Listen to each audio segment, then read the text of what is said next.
Di mana ada badai, di situ ada sang kaisar kecil. Sirkuit Bugatti Le Mans 2026 menjadi saksi bisu sebuah tarian maut di atas aspal basah. Video ini membedah secara mendalam bagaimana Veda Ega Pratama menunjukkan level kedewasaan yang melampaui usianya. Sempat terlempar ke posisi 14 akibat cuaca ekstrem, Veda tidak panik. Ia justru memainkan strategi catur kecepatan yang mematikan. Kita akan mengupas tuntas anatomi comeback. Bagaimana Veda merayap naik 10 posisi di tengah visi debak dalam narasinya sendiri. Teknis dan intuisi, mengapa garis balap Veda di lintasan basah dianggap sebagai sebuah anomali jenius oleh pengamat internasional. Veda Ega Pratama bukan hanya membawa motor, ia membawa martabat bangsa. Ini bukan sekadar balapan, ini adalah pernyataan perang kepada dominasi Eropa. Tonton sampai habis untuk memahami mengapa dunia kini ketakutan melihat talenta dari Indonesia ini. Sirkuit Bugatti Le Mans bukanlah sekadar aspal yang melingkar di tanah Prancis. Ia adalah sebuah teater penderitaan bagi mereka yang berhati kerdil. Ketika rintik hujan berubah menjadi tirai air yang membutakan mata, teknis pengereman bukan lagi soal mekanis, melainkan soal intuisi dan keberanian untuk menatap maut. Veda Ega Pratama, bocah ajaib dari Gunung Kidul, memahami satu hal yang gagal dipahami rivalnya. Di bawah guyuran hujan, motor Moto3 bukan lagi mesin, melainkan organisme hidup yang sensitif. Di saat ia meluncur turun ke P14, banyak pengamat prematur dan pakar layar kaca yang buru-buru menuliskan nisan bagi peluangnya. Namun bagi mereka yang paham seni peperangan di atas dua roda, Veda sebenarnya sedang melakukan sebuah masterclass tentang manajemen risiko. Ia membiarkan ego para pembalap Eropa terbakar oleh ambisi sesaat di atas aspal yang licinnya melebihi lantai pualam. Sementara Veda dengan dingin menghitung setiap derajat kemiringan motornya, di sisi lain lintasan, Hakim Danis justru sedang bergulat dengan hantunya sendiri. Danis, yang sebelum balapan begitu vokal melempar siwar di media sosial, tiba-tiba terlihat seperti amatir yang baru pertama kali menyentuh rem cakram di kondisi basah. Ada ironi yang tajam di sini, ketika Anda terlalu banyak menghabiskan energi untuk merangkai kata-kata pedas di ruang pers, Anda seringkali lupa melatih otot mental untuk menghadapi tekanan nyata. Danis terjebak dalam pusaran kepanikan, berkali-kali hampir melakukan high side karena memaksa membuka gas secara brutal di apex tikungan. Ia lupa bahwa di Le Mans saat hujan turun, aspal tidak butuh keberanian yang konyol. Aspal butuh rasa hormat, dan Veda memberikan rasa hormat itu dengan cara yang paling elegan, dengan menunggu saat yang tepat untuk menerkam. Keanggunan di tengah kekacauan masuk ke lap ke-8, keajaiban mulai terjadi. Saat ban hujan mulai mencapai suhu operasional yang ideal, suatu hal yang dijaga Veda dengan sangat telaten tanpa harus merusak struktur karetnya. Irama balapnya berubah total. Ia mulai membedah lawan satu demi satu, seolah-olah mereka adalah patung yang diam di tempat. Di tikungan Dunlop Chican yang tersohor angker, Veda melakukan manuver yang membuat komentator internasional terdiam sesaat. Ia masuk dari sisi luar, menahan rem hingga jauh ke dalam pusat tikungan, lalu dengan halus memotong jalur pembalap di depannya tanpa sedikit pun sentuhan. Itu bukan sekadar overtaking, itu adalah puisi di atas kecepatan tinggi. Veda tidak hanya sedang mengejar posisi, ia sedang mengirimkan pesan kepada seluruh pedok bahwa seorang rookie dari Asia ini memiliki kontrol emosional yang jauh melampaui usianya. Logika balap Veda di P14 tadi kini mulai terbayar lunas.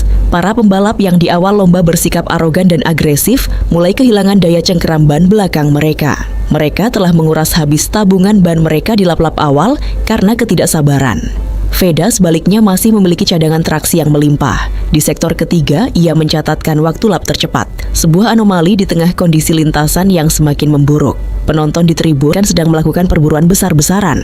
Setiap kali ia melewati garis start-finish, posisinya naik secara konstan. P12, P10, P8, hingga akhirnya ia mencium bau knalpot rombongan terdepan. Sindiran di garis finish saat bendera kotak-kotak dikibarkan, P4 adalah sebuah pernyataan perang yang lebih keras daripada kemenangan beruntung di lintasan kering. Veda finish dengan kepala tegak, sementara Hakim Danis harus puas di P10, tertinggal hampir 10 detik di belakang. Jarak 10 detik di dunia balap profesional adalah sebuah penghinaan. Itu adalah bukti konkret bahwa semua provokasi yang dilemparkan Danis sebelum balapan hanyalah tameng untuk menutupi ketidakmampuannya beradaptasi di bawah tekanan ekstrem. Veda tidak perlu membalas komentar Danis di wawancara pasca balap. Hasil di papan skor sudah cukup untuk membungkam mulut-mulut besar yang meragukannya. Danis mungkin bisa menang dalam hal jumlah kata-kata di media, tapi Veda menang dalam hal yang paling krusial, rasa hormat di atas lintasan. Kemenangan moral di Le Mans ini adalah titik balik bagi musim 2026. Dunia kini melihat Veda bukan lagi sebagai pendatang baru yang beruntung, melainkan sebagai ancaman nyata bagi dominasi pembalap-pembalap mapan. Kedewasaannya dalam mengelola emosi saat merosot ke P14 membuktikan bahwa ia memiliki apa yang disebut sebagai racing IQ tingkat tinggi. Di saat rival-rivalnya sibuk menyalahkan setelan motor atau kondisi cuaca yang tidak menentu, Veda justru sibuk mencari solusi di setiap inci aspal yang ia lalui.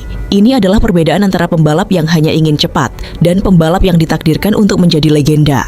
Dan bagi rakyat Indonesia, setiap detik aksi Veda di Le Mans adalah pengingat bahwa mutiara terbaik memang harus ditempa melalui tekanan dan badai yang paling dahsyat. Anatomi kecepatan dan runtuhnya menara keangkuhan. Gema knalpot Moto3 di sirkuit Bugatti mungkin telah meredup, namun getaran yang ditinggalkan oleh manuver Veda Ega Pratama masih merambat kencang di lorong-lorong padok. Jika balapan adalah sebuah dialektika, maka Veda baru saja memberikan argumen penutup yang membuat lawan-lawannya kehilangan kata-kata. P4 yang diraihnya bukan sekadar hasil dari sebuah keberuntungan di lintasan basah, itu adalah sebuah dekonstruksi mental terhadap para rivalnya. Terutama bagi mereka yang selama ini merasa bahwa sirkuit Eropa adalah halaman belakang rumah mereka sendiri. Veda datang bukan sebagai tamu yang sopan. Ia datang sebagai penguasa baru yang sedang mengklaim taktanya dengan cara yang paling brutal, namun elegan. Mari kita bedah secara lebih mendalam apa yang terjadi di tikungan La Chapelle dan Le Musée. Disinilah saat hujan sedang berada pada titik paling jenuh, Veda menunjukkan sebuah anomali teknis. Saat pembalap lain berjuang mati-matian hanya untuk menjaga motor tetap tegak, Veda justru berani merebahkan motornya pada sudut kemiringan yang menantang hukum fisika lintasan basah. Ia tidak sedang berjudi dengan nasib, ia sedang berdialog dengan ban hujan Dunlopnya. Ia tahu persis kapan ban itu akan memberikan feedback dan kapan ban itu akan menyerah. Ketajaman sensorik inilah yang membedakan antara seorang pembalap yang sekadar berani mati dengan seorang seniman yang tahu cara hidup di batas limit. Psikologi padok dan gugurnya topeng sang rival di sudut lain, mari kita lirik tenda tim rival. Wajah Hakim Danis setelah balapan adalah sebuah studi kasus tentang kehancuran ego. Pembalap yang sesumbar akan memberi pelajaran pada Veda ini justru terlihat seperti murid yang tertinggal kelas. P10 yang ia raih adalah tamparan keras bagi narasi-narasi sombong yang ia bangun sepanjang pekan balap. Ada sebuah kepuasan tersendiri melihat bagaimana kesombongan dipatahkan oleh realita aspal yang dingin. Danis terjebak dalam paradigma lama bahwa balapan dimenangkan dengan nyali buta. Sementara Veda membuktikan bahwa di era modern, balapan dimenangkan dengan kalkulasi yang presisi.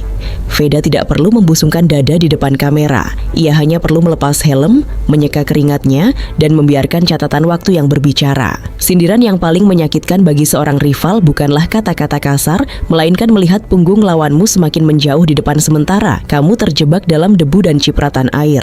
Jarak poin yang kini semakin menganga antara Veda dan para pesaingnya di klasemen Rookie of the Year bukan lagi sekadar angka statistik.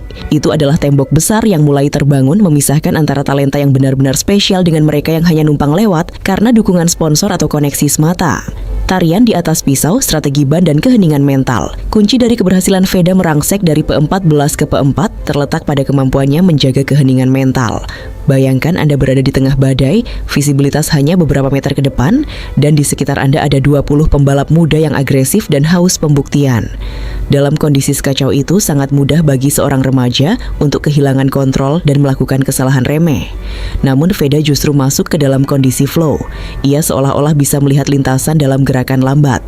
Saat ia memakan pembalap-pembalap di depannya, ia melakukannya dengan efisiensi yang mengerikan. Tidak ada gerakan mubazir, tidak ada pengereman yang terlalu dalam hingga membuat motor bergoyang tak terkontrol. Strategi Veda untuk tidak terburu-buru di 5 lap pertama adalah sebuah langkah jenius yang jarang dimiliki pembalap seusianya. Ia membiarkan kanibal-kanibal di lini tengah saling memangsa dan jatuh sendiri. Ia paham bahwa di Le Mans musuh terbesarmu bukanlah pembalap lain, melainkan ketidaksabaranmu sendiri. Sementara yang lain sibuk memacu motor hingga batas maksimal sejak lampu hijau padam, Veda justru menabung temperatur ban. Hasilnya, di 5 lap terakhir, saat ban lawan-lawannya mulai kehilangan bentuk dan performa akibat panas yang berlebih di permukaan air, motor Veda justru terasa seperti baru saja keluar dari pit box. Ia melesat dengan traksi yang luar biasa, seolah-olah ia memiliki aspal kering pribadinya sendiri. Menuju puncak, Indonesia di peta dunia. Hasil di Bugatti ini mengirimkan sinyal bahaya ke seluruh penjuru Eropa. Jika di lintasan basah yang sangat menuntut teknis dan mental saja, Veda bisa tampil sedominan itu, apa yang akan terjadi jika balapan berlangsung di lintasan kering dengan kondisi ideal? Para pengamat mulai menyadari bahwa fenomena Veda Ega Pratama bukanlah sekadar letupan sesaat. Ini adalah akumulasi dari disiplin tinggi, bakat alam yang murni, dan kecerdasan taktis yang jarang ditemukan dalam satu paket pada diri seorang pembalap muda. Ia telah melewati fase beradaptasi dan kini sedang berada dalam fase mendominasi. Bagi jutaan pasang mata di Indonesia, penampilan Veda adalah sebuah oase. Di tengah dahaga prestasi olahraga di kancah internasional, Veda muncul dengan membawa standar baru. Ia membuktikan bahwa pembalap dari Asia Tenggara tidak hanya jago di sirkuit-sirkuit pendek yang teknis, tapi juga mampu menaklukkan sirkuit legendaris Eropa yang memiliki karakter cepat dan kejam. Veda tidak hanya membawa bendera merah putih ke podium atau jajaran depan, ia membawa martabat bangsa. Ia mengajarkan pada dunia bahwa anak muda dari sebuah kabupaten di Jawa bisa berdiri sejajar, bahkan lebih tinggi dari talenta-talenta terbaik didikan Akademi Balap Eropa. Dan ini baru awal dari sebuah perjalanan panjang yang akan terus membungkam para peragu. Hegemoni mental dan takdir yang tak terelakkan. Setelah debu dan uap air di Le Mans mengendap, yang tersisa adalah sebuah narasi tentang dominasi intelektual di atas lintasan balap. Jika bagian 2 adalah tentang anatomi kecepatan, maka bagian 3 ini adalah tentang bagaimana Veda Ega Pratama mulai membangun benteng psikologis yang membuat para rivalnya merasa kalah bahkan sebelum mesin motor mereka dipanaskan. P4 di Prancis bukan sekadar hasil balapan, itu adalah sebuah pesan teror bagi siapapun yang berani meremehkan talenta dari timur. Veda menunjukkan bahwa ia tidak hanya memacu mesin Honda Moto3-nya, tetapi ia juga sedang membedah ketahanan mental setiap pembalap yang berada di sekitarnya. Kehebatan sesungguhnya dari bocah ajaib ini bukan terletak pada seberapa cepat ia memutar selongsong gas, melainkan pada kemampuannya untuk tetap tenang di tengah badai, secara harfiah dan kiasan. Saat ia terlempar ke posisi 14, kamera sirkuit menangkap gestur tubuh yang sangat stabil. Tidak ada gerakan bahu yang panik, tidak ada koreksi setang yang serampangan.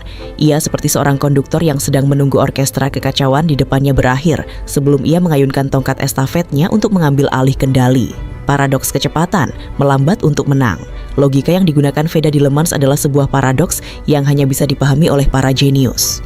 Di dunia di mana semua orang ingin menjadi yang tercepat sejak detik pertama, Veda justru memilih untuk menjadi yang paling cerdas.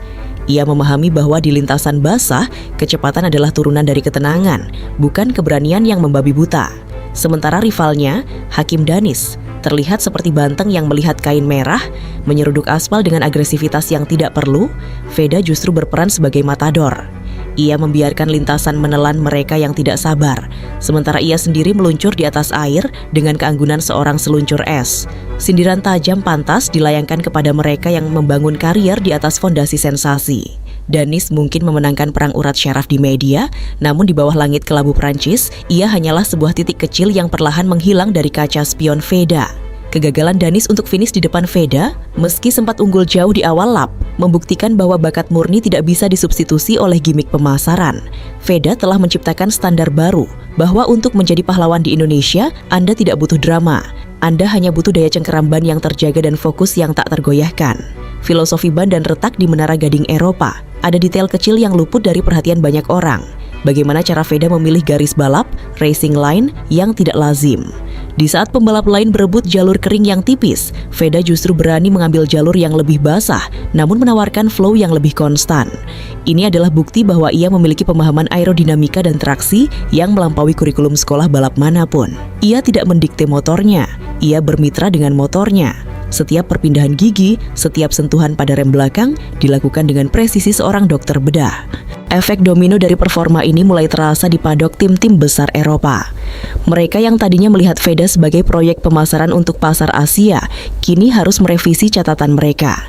Veda bukan lagi sekadar komoditas, ia adalah ancaman bagi eksistensi dominasi mereka. Keberhasilan Veda mencapai P4 dari posisi 14 di salah satu sirkuit paling teknis di dunia adalah bukti bahwa talenta Indonesia telah mencapai titik didih. Kita tidak lagi berbicara tentang partisipasi, kita sedang berbicara tentang invasi. Keheningan yang mematikan, apa yang paling menakutkan dari Veda bagi para rivalnya, itu adalah keheningannya. Setelah balapan epik tersebut, saat yang lain sibuk mengunggah pembelaan diri atau alasan tentang teknis motor, Veda tetap berada di jalurnya, bekerja, mengevaluasi data, dan bersiap untuk seri berikutnya.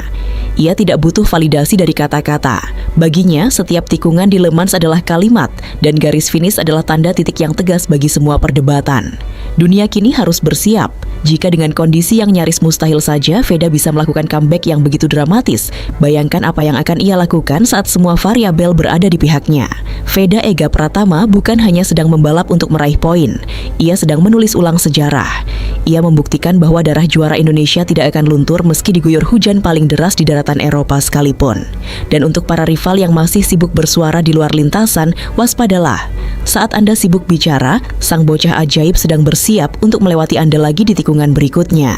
Arsitektur dominasi dan runtuhnya mitos superioritas Barat. Keajaiban di Le Mans bukanlah sebuah kebetulan yang jatuh dari langit, melainkan hasil dari arsitektur mental yang dibangun dengan ketelitian tingkat tinggi. Setelah manuver epik di lintasan basah itu, peta kekuatan Moto3 2026 bukan lagi sekadar prediksi, melainkan sebuah realitas yang pahit bagi para pembalap benua biru. Veda Ega Pratama telah melakukan sesuatu yang jauh lebih menyakitkan daripada sekadar menyalip. Ia telah meruntuhkan mitos bahwa pembalap Asia akan selalu gagap saat berhadapan dengan cuaca ekstrim Eropa. Di P4 itu, tersimpan sebuah penghinaan intelektual bagi mereka yang menganggap remeh jam terbang seorang anak muda dari sirkuit-sirkuit tropis. Veda tidak hanya memenangkan pertarungan di aspal, ia memenangkan perang dingin di balik garasi. Saat pembalap lain merengek kepada mekanik mereka tentang kurangnya mechanical grip, Veda justru sibuk mengkalibrasi ulang otaknya untuk menyesuaikan diri dengan mood sirkuit yang berubah-ubah. Inilah yang kita sebut sebagai adaptability quotient. Ia tidak mencoba melawan alam, ia menunggangi badai tersebut. Sementara rival utamanya, Hakim Danis, terlihat seperti kehilangan kompas moral di lintasan, terombang-ambing antara keinginan untuk menyerang dan ketakutan akan terjatuh. Veda justru berada dalam zona meditatif yang mematikan. Tragedi dalam 10 detik, sindiran bagi sang pemimpi. Jika kita melihat kembali papan waktu, jarak 10 detik antara Veda dan Danis adalah sebuah jurang peradaban. Bagi seorang pembalap yang memposisikan dirinya sebagai antagonis utama bagi Veda, hasil P10 adalah sebuah lelucon yang tidak lucu. Danis terjebak dalam delusi kehebatannya sendiri, sebuah penyakit kronis bagi mereka yang lebih banyak menghabiskan waktu di depan cermin daripada di atas jok motor. Di Bugatti, topeng itu terkelupas. Ternyata saat aspal mulai berbicara dengan bahasa air, mereka yang hanya punya modal keberanian tanpa otak akan segera tereliminasi ke barisan belakang. Sindiran ini bukan tanpa alasan. Di level kejuaraan dunia, mulut yang terlalu besar adalah beban aerodinamis. Veda menunjukkan bahwa energi yang disimpan untuk fokus pada titik pengereman jauh lebih berharga daripada energi yang habis untuk menyusun kalimat provokatif. Keheningan Veda setelah balapan, saat ia menyalami mekaniknya dengan senyum tipis, adalah bentuk arogansi yang paling berkelas. Ia tidak perlu berteriak "aku yang terbaik". Ia cukup membiarkan angka di layar monitor membuat para rivalnya merasa kecil dan tidak berarti. Geometri kemenangan, seni memotong sudut mari bicara teknik, karena disinilah letak perbedaan kasta itu. Di tikungan terakhir sebelum lintasan lurus Le Mans, Veda melakukan apa yang oleh para ahli disebut sebagai late apex execution yang sempurna. Di tengah genangan air yang bisa membuat motor aquaplaning kapan saja, ia mampu menjaga traksi roda belakang tetap stabil saat berakselerasi keluar. Ini bukan soal keberuntungan ban, ini soal sensitivitas tangan kanan yang mampu merasakan setiap denyut mesin. Ia seolah-olah memiliki mata di ujung jarinya. Keberhasilannya merangkak naik dari P14 adalah sebuah pelajaran tentang ketabahan. Banyak pembalap muda akan hancur secara psikologis saat melihat diri mereka melorot 10 posisi dalam 2 lap. Mereka akan mulai melakukan kesalahan-kesalahan kompensasi, ngerem terlalu dalam atau membuka gas terlalu cepat, yang berakhir di gravel trap. Namun Veda, ia justru menggunakan posisi P14 itu sebagai laboratorium. Ia mempelajari di mana lawan-lawannya lemah, di mana titik air menggenang paling dalam, dan di mana ia bisa melakukan infiltrasi. Ia adalah seorang predator yang tidak terburu-buru menerkam, karena ia tahu mangsanya tidak akan lari kemana-mana. Dunia kini menatap seri berikutnya dengan kecemasan yang nyata bagi para rival Veda. P4 di Le Mans adalah sebuah peringatan dini bahwa badai Veda sedang bergerak menuju pusat klasmen. Ia bukan lagi sekadar rookie yang perlu dibimbing, ia adalah standar baru yang harus diikuti. Jika Anda ingin menang, Anda harus bisa membalap secerdas Veda. Jika Anda ingin bertahan di barisan depan, Anda harus memiliki ketenangan sedingin Veda. Bagi Indonesia, ini adalah momen kebanggaan yang murni, jauh dari sekadar nasionalisme buta. Ini adalah apresiasi terhadap kompetensi. Veda Ega Pratama telah membuktikan bahwa bakat Indonesia bisa meledak di tengah dinginnya Prancis, menaklukkan keraguan, dan membungkam kesombongan dengan satu cara yang paling terhormat, hasil nyata di garis finish. Kini biarkan para rivalnya terus berdiskusi tentang alasan kegagalan mereka, sementara sang bocah ajaib sudah mulai mempelajari data telemetri untuk seri berikutnya. Karena bagi seorang juara sejati, P4 hanyalah batu pijakan menuju podium yang lebih tinggi. Estetika kehancuran rival dan fajar baru sang kaisar kecil setelah debu kompetisi di Le Mans mengendap sepenuhnya, kita tidak hanya melihat hasil balapan, melainkan sebuah pergeseran tektonik dalam hierarki Moto3. P4 yang diraih Veda Ega Pratama bukan sekadar nyaris podium, itu adalah adalah sebuah proklamasi bahwa dominasi tradisional kini sedang berada di ujung tanduk. Jika 4 bagian sebelumnya adalah tentang strategi dan teknis, maka bagian penutup ini adalah tentang warisan. Veda tidak hanya meninggalkan jejak ban di atas aspal Prancis, ia meninggalkan luka psikologis yang dalam pada setiap rival yang merasa memiliki hak istimewa di sirkuit-sirkuit legendaris ini. Kebrutalan mental yang ditunjukkan Veda adalah bentuk seni yang murni. Bayangkan rasa frustrasi yang dirasakan pembalap Eropa ketika mereka melihat motor nomor 54 muncul di kaca spion mereka. Makin lama makin besar, di tengah guyuran hujan yang meruntuhkan nyali. Veda tidak menyalip dengan cara yang kasar, ia menyalip dengan cara yang membuat lawannya mempertanyakan bakat mereka sendiri. Ia seolah-olah berbisik melalui deru mesinnya. Kalian punya fasilitas, kalian punya sejarah, tapi saya punya takdir. Sindiran terakhir untuk sang pecundang narasi. Kita harus kembali melirik Hakim Danis, yang kini mungkin sedang sibuk mencari kambing hitam di balik kegagalannya. Finish di P10 dengan selisih waktu yang memalukan adalah bukti bahwa retorika tidak bisa memutar roda motor. Danis adalah representasi dari era lama, era di mana gaya lebih penting daripada substansi. Sementara itu, Veda adalah representasi dari masa depan, era di mana data, ketenangan, dan keberanian dingin menyatu dalam satu ritme yang mematikan. Sindiran ini bukan sekadar untuk menjatuhkan, melainkan untuk memberikan cermin bagi mereka yang terlalu tinggi hati. Di Le Mans, Veda telah melakukan pembersihan massal terhadap ego para rivalnya. Ia membuktikan bahwa di bawah hujan, semua orang setara, dan yang membedakan hanyalah siapa yang memiliki jiwa yang lebih kuat. Jarak poin yang kini menganga antara Veda dan Danis di klasemen bukan lagi sekadar angka. Itu adalah pernyataan bahwa kompetisi ini sudah selesai bagi mereka yang hanya bisa menggonggong di luar lintasan. Filosofi sang penakluk antara air dan api. Apa yang bisa kita petik dari tragedi P14 ke P4 ini? Bahwa kemenangan sejati seringkali dimulai dari titik terendah.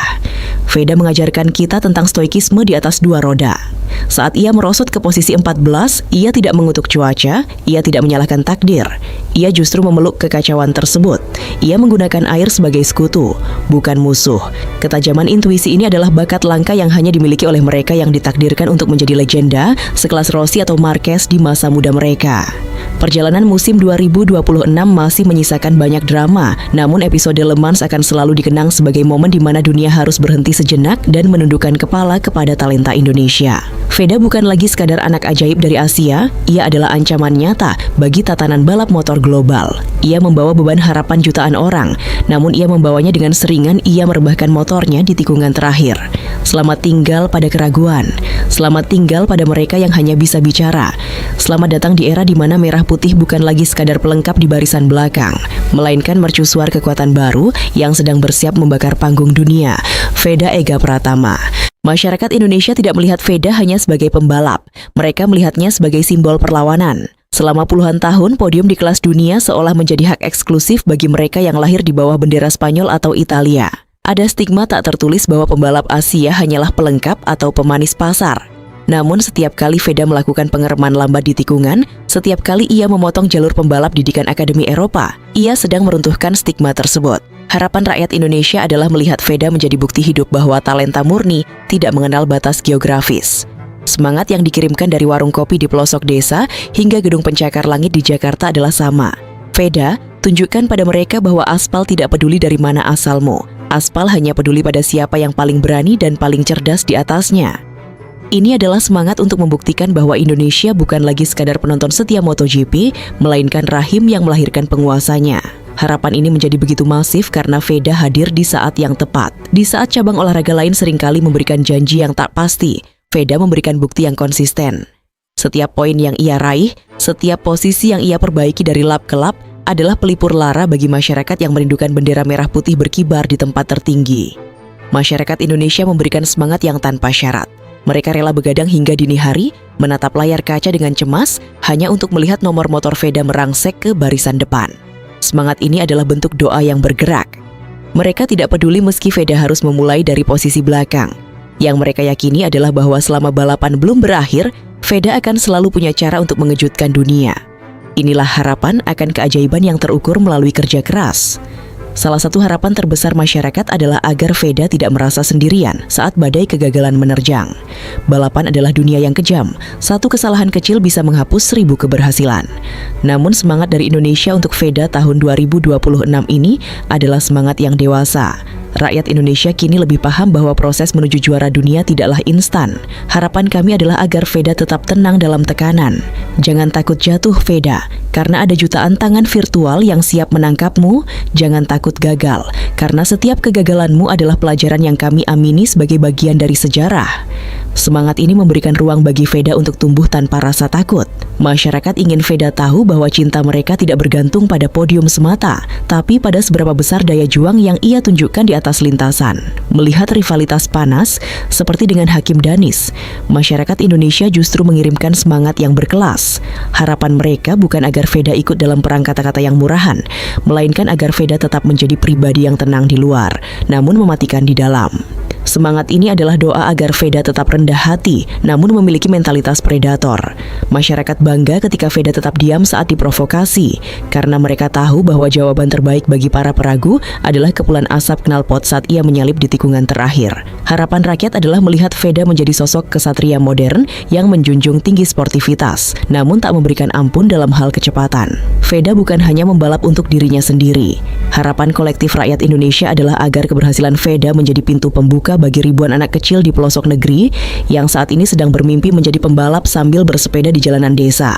Semangat yang diberikan untuk Veda adalah investasi masa depan. Setiap kali Veda naik podium atau finish di posisi elit seperti di Le Mans, ia sedang menanamkan benih keberanian pada generasi berikutnya. Harapan rakyat adalah agar Veda menyadari bahwa ia adalah obor yang sedang menerangi jalan yang selama ini gelap. Semangat ini adalah harapan agar Veda tidak pernah menyerah. Karena jika Veda menyerah, jutaan mimpi anak-anak Indonesia mungkin akan ikut padam. Jika ada yang bertanya seberapa besar semangat masyarakat Indonesia, lihatlah kolom komentar di setiap unggahan media sosial tentangnya.